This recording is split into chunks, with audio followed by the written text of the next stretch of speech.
अमीर बलाज टीपू को गुज़िश्ता रात एक शादी की तकरीब में फायरिंग करके कत्ल कर दिया गया।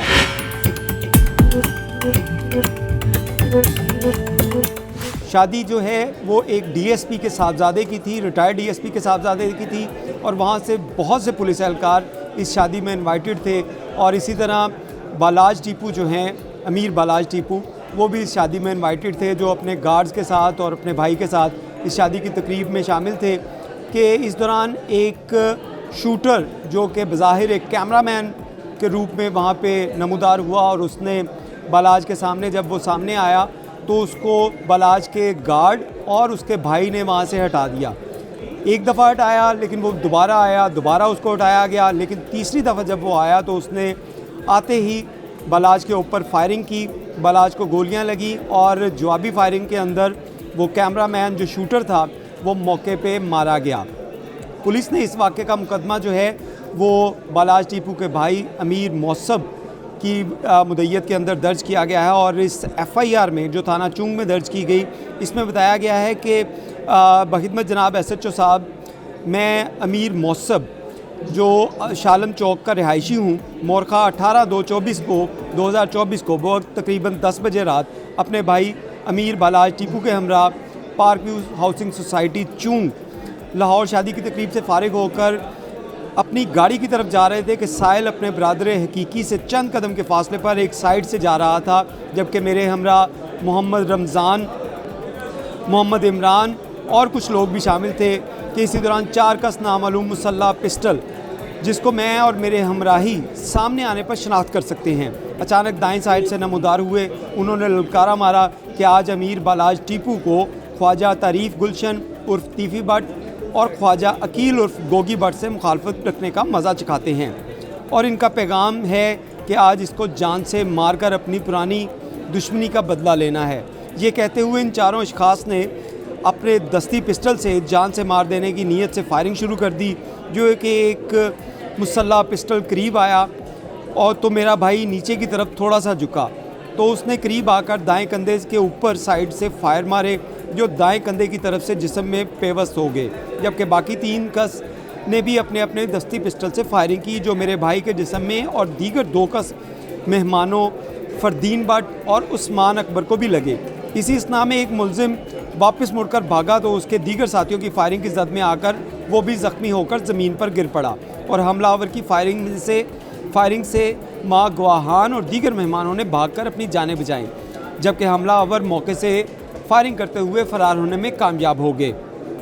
मैं हमराइयाँ अपने भाई को प्राइवेट गाड़ी में लेकर जनाह अस्पताल पहुँचा तो डॉक्टर ने मेरे भाई, बड़े भाई अमीर बालाज टीपू की मौत की तस्दीक कर दी, जबकि बाकी ज़ख्मी भी ज़ेरे इलाज हैं। दावेदार हूँ कि 4 कस नामालूम मुसल्ला अफराद ने तीफ़ी भट्ट और ख्वाजा अकील उर्फ गोगी भट्ट के कहने पर और उनके ईमा पर फायरिंग के ज़रिए मेरे भाई को नाहक कत्ल किया है। मेरे साथ सख्त ज़्यादती हुई है, कार्रवाई की जाए और मुल्ज़िमान को कैफ़रे किरदार तक पहुँचाया जाए। ये वो एफआईआर थी जो थाना चुंग में दर्ज हुई, लेकिन ये कहानी आज से कई साल पहले शुरू होती है, 1992 को, जब मकतूल अमीर बालाज टीपू के दादा ने, जो कि एक अमीर शख्सियत थे, कारोबारी शख्सियत थे अंदरून शहर की, उन्होंने, जो कि गुड्स ट्रांसपोर्ट का काम करते थे, उन्होंने अपने डेरे के ऊपर एक फ़ैसला किया, लेकिन वो फ़ैसला जो था वो मुखालफिन को कबूल नहीं था, और उनका जो बिल्ला ट्रकों वाले के जो सिक्योरिटी गार्ड थे, जो मुलाजिम थे, हनीफा बाबा, उसकी मदद से उनको 1993 में कत्ल कर दिया गया। उसके बाद इस दुश्मनी की जो थी वो वहाँ से ये दुश्मनी पैदा हुई, और इसके बाद 1995 में अमीर बालाज टीपू के मामू को भी फायरिंग करके कत्ल कर दिया गया था। फिर इसी तरह 2010 में अमीर बालाज टीपू के वालिद टीपू ट्रका वाले को लाहौर एयरपोर्ट के ऊपर फायरिंग करके कत्ल किया, जो इंतहाई सिक्योरिटी वाला जोन था, इंतहाई रेड जोन था, वहाँ पे फायरिंग करके कत्ल किया गया। और इसी तरह इस ख़ानदान का चौथा शख्स जो था, चौथी नस्ल जो है, वो इस ख़ानदानी दुश्मनी की भेंट चढ़ी। ये तमाम दुश्मनी इस ख़ानदान की और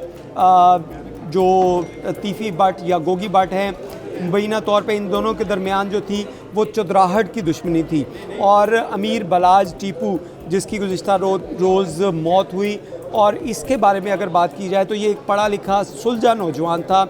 जो अपने वालिद की मौत के बाद अपने जो ख़ानदानी कारोबार को संभालने के लिए आया, और जो गुड्स ट्रांसपोर्ट के लिए जो पर्चियाँ बनाई जाती थी वो इंग्लिश में बना पाता था क्योंकि उसको उर्दू अच्छे तरीके से लिखनी नहीं आती थी। पढ़ा लिखा नौजवान, लेकिन क्योंकि बाप दादे की जो दुश्मनी थी वो उसके कंधों के ऊपर भी आ गई थी, तो उसको भी साथ लेकर चलना उसके लिए मुश्किल था। उससे हमने चंद साल पहले उसका इंटरव्यू किया इस हवाले से कि लाहौर के अंदर जो ख़ानदानी दुश्मनियाँ चल रही हैं, जिसमें ये बड़े नाम थे बालाज टीपू, टीपू ट्रकावाला या आतिफ़ी भट्ट और गोगी भट्ट, इन दोनों के दरमियान, दोनों ख़ानदानों के दरमियान जो दुश्मनी चली आ रही थी, इस हवाले से जब हमने उनसे बात की थी तो उसमें भी अमीर बालाज टीपू का ये कहना था कि वो उसको बिल्कुल अच्छा नहीं लगता कि हर वक्त सिक्योरिटी गार्ड्स उनके साथ रहें, कोई प्राइवेट लाइफ ना हो, उनकी फैमिली जो है वो डरी रहे, या हर वक्त जो बंदूकों गनों की छाँव में रहे,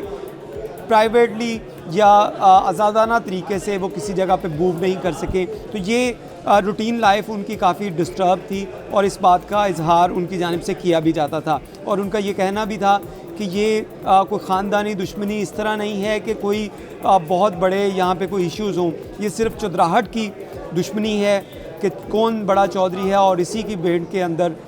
जो ये 4 ख़ानदान जो थे वो अब तक आ चुके हैं। इसके साथ साथ लाहौर शहर में अगर बात की जाए तो लाहौर शहर एक ऐसा शहर है जिसमें ख़ानदानी दुश्मनियों के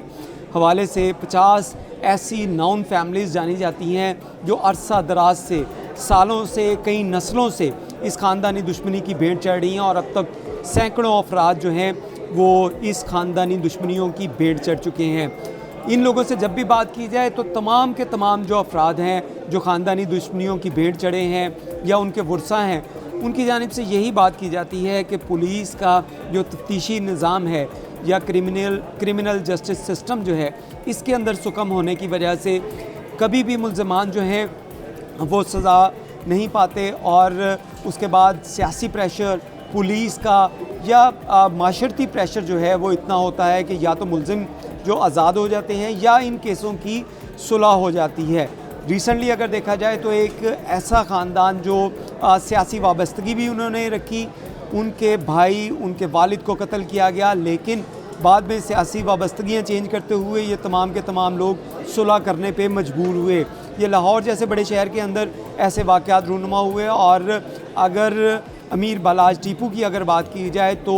पाकिस्तान मुस्लिम लीग नून में इन्होंने चंद माह पहले शमूलियत की थी, लेकिन उससे पहले ये पाकिस्तान तहरीक इंसाफ से वाबस्ता थे, और लाहौर में होने वाले बड़े बड़े जो जलसे थे उसमें भी इन्होंने पार्टिसिपेट करवाया था। लेकिन ये तमाम लोगों को सियासी वाबस्तगियाँ क्यों रखनी पड़ती हैं? ताकि पुलिस से जो है वो अपना जो है वो बैकअप कर सकें, पुलिस की मदद से पुलिस से बच सकें या केसों के अंदर नरमियाँ ले सकें। इसी वजह से ये बड़े बड़े जो ख़ानदानी दुश्मन हैं या दुश्मनदार लोग हैं या बाकी लोग होते हैं, वो सियासी वाबस्तगियाँ अपनी जोड़ लेते हैं। तो ये भी केस ऐसा है कि जिसके अंदर अमीर बालाज और टीपू जिनको कत्ल किया गया, उसमें जो तीफ़ी भट्ट या गोगी भट्ट के नाम लिए गए, इस केस के अंदर देखा जाए तो 109 के तहत उनको शामिल किया गया है। और ये 109 के अंदर आज तक पाकिस्तान के अंदर सिर्फ एक सज़ा हुई जो जुल्फ़िकार अली भट्टो को हुई। इसके अलावा आज तक 109 के अंदर किसी शख्स को भी सज़ा नहीं दी जा सकी। तो ये एक बड़ा फैक्टर है क्रिमिनल जस्टिस सिस्टम के अंदर कि उसके अंदर सुकम होने की वजह से जो असल मुल्ज़िमान होते हैं वो बच जाते हैं। इस केस के अंदर भी हमने बहुत से पुलिस ऑफिसर से बात की तो उनका ये कहना था कि अमीर बालाज टीपू को ये डाउट था और कई अरसे से ये उनके अंदर चीज़ें चल रही थी कि उनको मारने की कोशिश कर रहे हैं लोग, उनके मुखालफिन, क्योंकि बहुत से मुखालफिन या तो पाकिस्तान छोड़ गए थे और उनका कहना था कि जब वो अगर बैरून मुल्क हैं तो उसके बाद उनके ऊपर जो है वो हमला हो सकता है। और इसका इजहार उन्होंने ख़ुद जो है वो पुलिस ऑफिसर से भी किया था, लेकिन ना तो हमारे क्रिमिनल जस्टिस सिस्टम के अंदर जो है सुकम इनको बेहतर किया जा सका और ना पुलिस की जानिब से कोई ऐसा मैकेनिज़्म तैयार किया गया कि जो ख़ानदानी दुश्मनियाँ लोग रखते हैं उनको किस तरह सिक्योर किया जाए, या उनकी दुश्मनियाँ ख़त्म करवाने के लिए कोई रोल प्ले किया जाए, और इस तरह ये मुतअद्दिद लोग जो हैं वो अब तक इन ख़ानदानी दुश्मनियों की भेंट चढ़ चुके हैं।